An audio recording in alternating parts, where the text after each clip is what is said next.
Bonjour à tous et à toutes. Aujourd'hui, nous allons parler des différentes écoles épistémologiques contemporaines, ou si vous voulez des courants épistémologiques contemporains, tout en adoptant un ordre chronologique des idées motrices et caractéristiques de ces courants.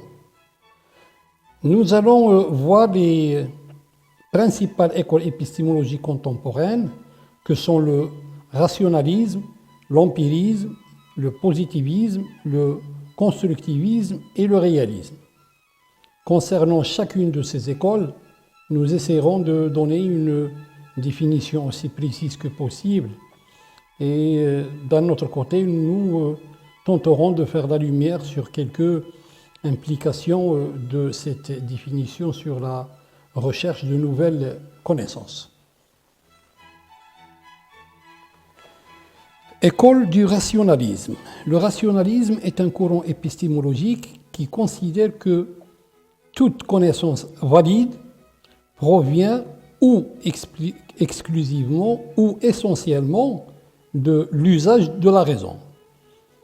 Il est vrai que certains philosophes comme Pythagore, Platon, Euclide eurent des positions rationalistes en accordant la primauté aux idées, mais toute liaison de ses origines avec ce courant épistémologique est évidemment une liaison a posteriori, puisque le courant épistémologique rationaliste n'était pas encore défini à l'époque. Les origines savantes de cette tendance remontent au XVIIe siècle. On associe les mathématiciens Descartes et Leibniz, ainsi que le philosophe Kant, à ce courant qui privilégie le raisonnement en général et plus particulièrement le raisonnement déductif ou analytique, qui va de l'abstrait vers le concret comme mécanisme de production de la connaissance. Historiquement, ce sont les connaissances associées au domaine de la géométrie qui ont joué un rôle important dans l'élaboration et la justification de la position épistémologique rationaliste. Galilée a dit « Le grand livre de l'univers est écrit dans le langage des mathématiques. On ne peut comprendre ce livre que si on en apprend tout d'abord le langage et l'alphabet dans lequel il est rédigé. Les caractères en sont les triangles et les cercles, ainsi que les autres figures géométriques, sans lesquelles il est humainement impossible d'en déchiffrer le moindre mot. Le courant rationaliste a dominé le XVIIe siècle et bien qu'il ne soit pas très répandu parmi les scientifiques modernes, on le retrouve encore chez certains théoriciens qui croient que tout l'édifice des sciences pourra un jour être déduit d'une géométrie de l'espace reposant sur quelques évidences pures. À l'intérieur du courant rationaliste, on distingue, entre autres, d'un côté le platonisme qui croit à une harmonie inhérente à la nature qui se réfléchit elle-même dans nos esprits, et du criticisme de Kant qui considère que la connaissance dépend de structures inscrites a priori dans l'esprit humain qui rendent possible la perception de la réalité. École de l'empirisme. L'empirisme s'oppose radicalement au rationalisme en proposant que toute connaissance provienne essentiellement de l'expérience. Plus récemment, selon Quinton, on associe les philosophes anglais Bacon, Locke et Berkeley à ce courant qui propose que les sciences progressent en accumulant des observations dont on peut extraire les lois par un raisonnement inductif ou synthétique qui va du concret vers l'abstrait. Pour les empiristes, les observations permettent de rendre compte de la réalité. Le courant empiriste que l'on associe souvent aux Britanniques a dominé le XVIIIe siècle pour céder progressivement la place au positivisme durant le XIXe siècle. Ce courant épistémologique, sous une forme nuancée, est encore présent parmi les scientifiques modernes. À l'intérieur du courant empirique, on distingue le matérialisme qui propose que tout ce qui n'est pas une expérience matérielle directe n'existe pas. Le sensualisme qui propose que toutes les connaissances proviennent des sensations et l'instrumentalisme qui propose que toute théorie est un outil, un instrument pour l'action et qui ne nous apprend rien sur la nature de la réalité.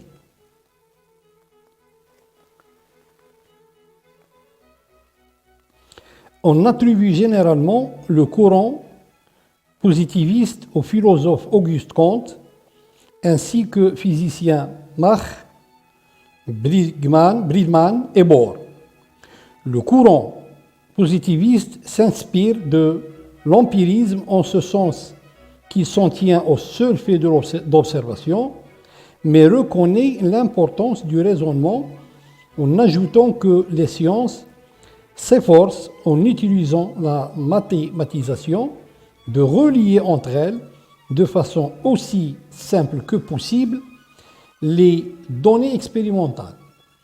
Ce mariage entre le raisonnement et l'expérience apparaît déjà très clairement en 1820 dans la définition que donne Auguste Comte, qui dit « S'il est vrai qu'une science ne devient positive qu'en se fondant exclusivement sur des faits observés et dont l'exactitude est généralement reconnue, il est également incontestable qu'une branche quelconque de nos connaissances ne devient une science qu'à l'époque où, au moyen d'une hypothèse, on a lié tous les faits qui lui servent de base. » Il est à noter que les positivistes insistent sur la rigueur du raisonnement inductif qui permet de passer des faits aux hypothèses. Ainsi, des positivistes comme le philosophe et l'économiste Stuart Mill et le généticien Fischer ont élaboré des méthodes inductives basées sur les probabilités et les statistiques pour obtenir des lois probables à partir d'un ensemble de mesures. Cependant, force est de constater, selon Barrow, qu'il n'existe pas à ce jour de stricte logique inductive, qui ne contienne pas une partie purement conventionnelle. Or, le raisonnement inductif étant indispensable pour cette tendance, pour ce courant, donc ce raisonnement inductif étant indispensable à l'évolution des sciences, célèbre formule d'Auguste Comte, les théories produites n'ont en soi aucune valeur autre que celle d'être liées aux faits. Et ne nous apprennent rien de la réalité qui ne soit déjà contenu dans les faits eux-mêmes. Par conséquent, pour les positivistes, la science décrit comment des choses sans rien pouvoir dire de leur pourquoi. Historiquement, cette distinction très nette entre les observations, le comment, et les modèles mathématiques, le pourquoi, est particulièrement important pour comprendre ce qui a amené les positivistes à se distinguer des empiristes.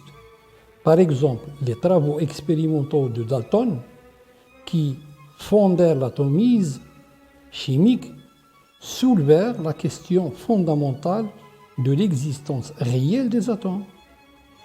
Les empiristes de l'époque croyaient en général que les atomes, puisqu'ils étaient nécessaires pour expliquer les résultats expérimentaux, existaient vraiment.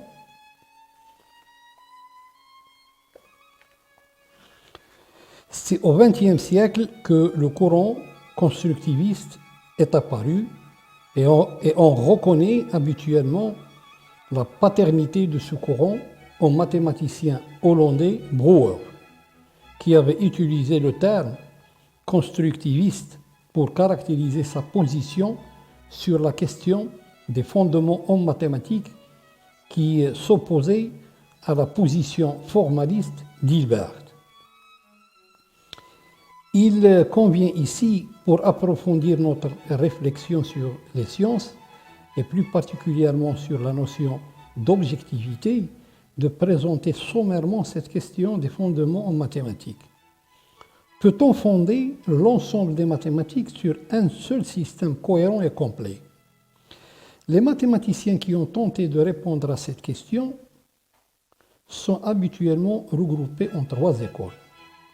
Soit l'école logistique, qui tente de fonder l'ensemble des mathématiques sur la logique des propositions, l'école des formalistes, qui tente de démontrer la consistance de tous les axiomes fondamentaux des mathématiques, et l'école constructiviste, qui n'accepte comme vrai que ce que l'on peut construire en un nombre fini d'étapes à partir d'idées que l'intuition accepte comme vraies.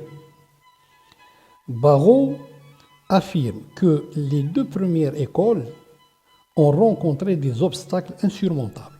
En effet, les membres de l'école logistique ont constaté l'impossibilité de définir complètement la logique de construction des mathématiques sans utiliser de résultats provenant des mathématiques.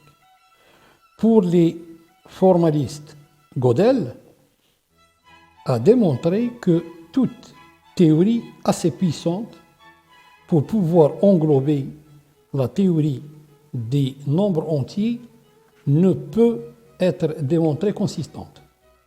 Finalement, même l'école constructiviste a dû se résoudre à ne pas recouvrir avec un seul ensemble tout le champ des mathématiques classiques. Il apparaît donc impossible de réunir les mathématiques en un système cohérent et complet qui ne contient pas une composante subjective que les constructivistes appellent intuition. Les mathématiques marchent sur deux pieds, l'intuition et la logique. Le premier pas relève de l'intuition, la logique vient ensuite. C'est ce qu'il dit, c'est ce qu'il a toujours dit Barrow. Un fait est toujours le produit de la composition entre une part fournie par les objets et une autre construite par le sujet. La Rochelle et de Sautel affirment que les constructivistes ne rejettent pas l'existence d'une réalité ultime, mais ils affirment qu'on ne peut pas la connaître. Pour illustrer ce propos, les auteurs utilisent l'analogie de la clé. Le savoir convient à la réalité comme une clé convient à une serrure. La convenance s'applique à la clé, non à la serrure. Autrement dit, je peux décrire la clé sans être en mesure de décrire la serrure. Comme la clé ne produit pas la serrure, le savoir ne produit pas non plus la réalité.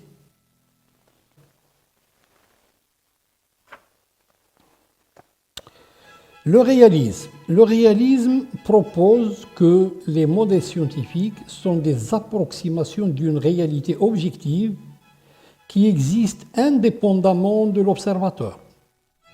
Ce courant, contrairement au rationalisme, à l'empirisme et au positivisme, ne retient pas un mécanisme précis pour la progression des connaissances, mais reconnaît plutôt la complémentarité des différentes approches.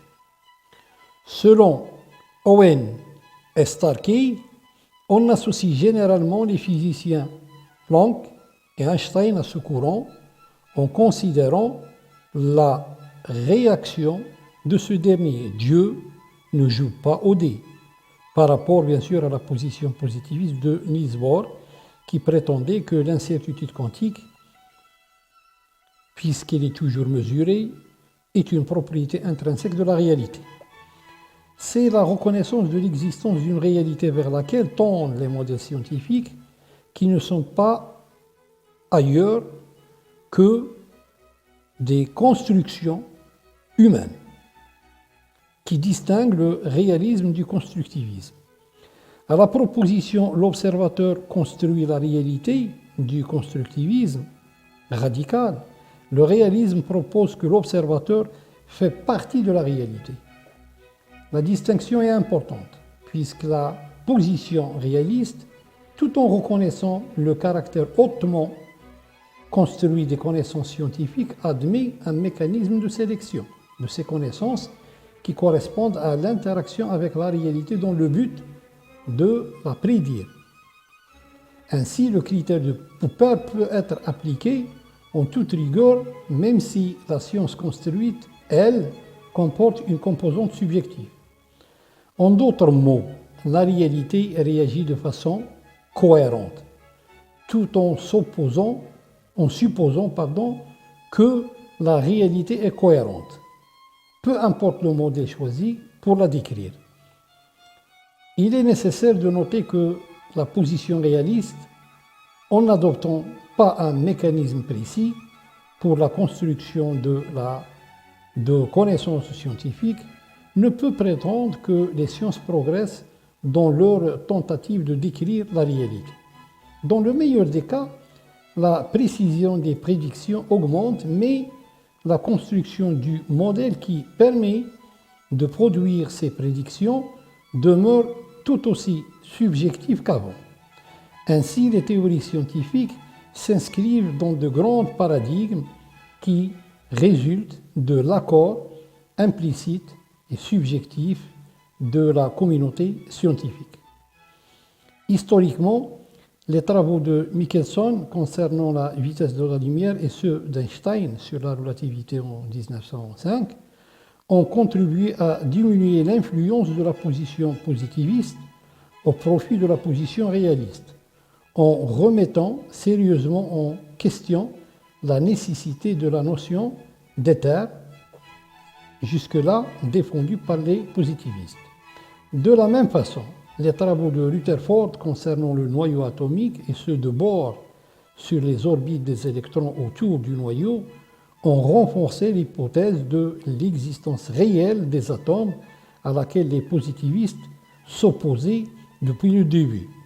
Dans ce contexte, la position réaliste se distingue de la position positiviste en reconnaissant une certaine réalité aux modèles développés qui se veulent des approximations de plus en plus justes d'une réalité unique. Le réalisme est très présent chez les scientifiques contemporains et représente aussi le point de vue dominant parmi les philosophes des sciences. Ce courant épistémologique incarne, pour certains, un regroupement des positions modérées des différents courants épistémologiques et apparaît comme la vision la plus authentique en ce qui a trait à la science contemporaine. Merci pour votre écoute et à la prochaine.